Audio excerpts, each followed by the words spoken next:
సింహాచలం వరాహ లక్ష్మీ నరసింహస్వామి ఆభరణాలన్నీ భద్రంగానే ఉన్నాయా? లెక్కల్లో లేని ఆభరణాల వివరాలు చెప్పినా ఇన్నాళ్లు ఎందుకు చర్యలు తీసుకోలేదు? దేవుడి ఆభరణాలు నగదుకు భద్రత కరువైందా?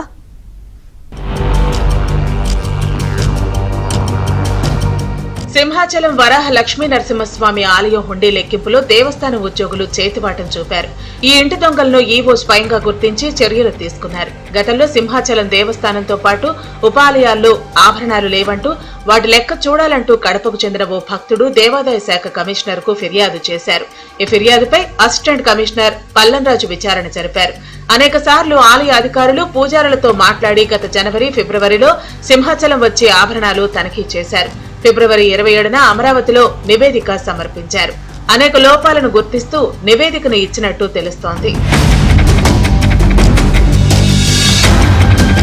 సింహాచలం దేవస్థానం ఆధ్వర్యంలో 12 ఉపాలయాలు ఉన్నాయి. భక్తులు దఫదఫాలుగా వివిధ రూపాల్లో 9.464 కిలోల వెండి వస్తువులు బహుమతిగా ఇచ్చారు.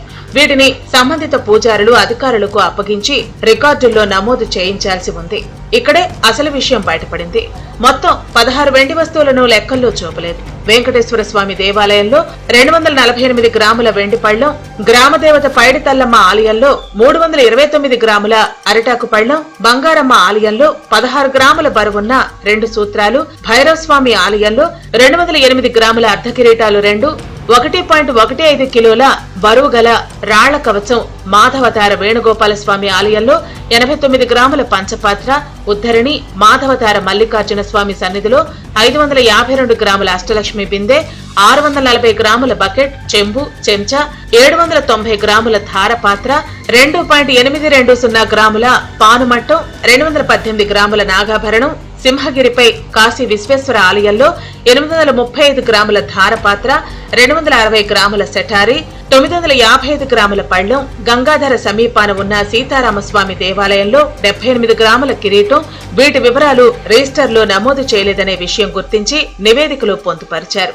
భక్తుల నుంచి కానుకలు స్వీకరించినప్పుడు రసీదులు ఇవ్వాలి, వివరాలు రిజిస్టర్లో నమోదు చేయాలి. కానీ దేవస్థానం అధికారులు గాని ఆలయ పర్యవేక్షకులు గాని ఈ విషయాలను పట్టించుకోకుండా నిర్లక్ష్యంగా వ్యవహరించినట్టు నివేదికలో పొందుపరిచినట్లు తెలుస్తోంది. కారకులైన వారిని గుర్తించి చర్యలు తీసుకోవాలని నివేదికలో సిఫారసు చేశారు.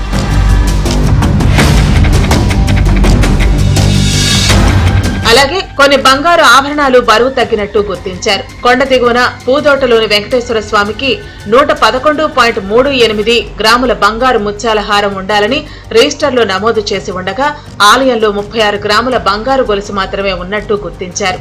అప్పన్న ఆలయ ప్రాంగణంలోని ఆభరణాల మ్యూజియంలో 6.2 గ్రాముల బరువు గల 10 బంగారు గొలుసు ముక్కల ఆచూకీ దొరకలేదని కూడా నివేదికలో తేల్చారు. ఈ నివేదిక ఇచ్చి 6 నెలలు అవుతున్నా ప్రభుత్వం ఇంకా ఎందుకు చర్యలు తీసుకోలేదు అనే చర్చ మొదలైంది. సరికదా, ఈ నివేదికకు అనుగుణంగా చర్యలు తీసుకోవాల్సిన కమిషనర్ కార్యాలయం పునరాలోచనలో పడింది. 5 అధికారులతో కమిటీని ఏప్రిల్లో నియమించింది. చందనోత్సవం ముగిసిన వెంటనే ఆలయంలో ఆభరణాలు లెక్కలన్నీ తేల్చి నివేదిక ఇవ్వాలని ఆదేశించింది. అందులో మళ్లీ జేఈఓ పల్లంరాజును కూడా ఒక సభ్యుడిగా నియమించింది. వీరంతా ఆగస్టులో సింహాచలం వచ్చి కొన్ని ఆభరణాలను పరిశీలించి లెక్కించారు. ఇంకా మరికొన్ని లెక్కలు చూడాల్సి ఉంది. వైదిక కార్యక్రమాల్లో ఉన్న ఆలయ పూజారులు హాజరు కాకపోవడంతో పూర్తి కాలేదు. అప్పట్లో స్పష్టంగా నివేదిక ఇచ్చినా ఎందుకు చర్యలు తీసుకోలేదు? దేవాదాయ శాఖలోని పందికొక్కులు దూరాయి.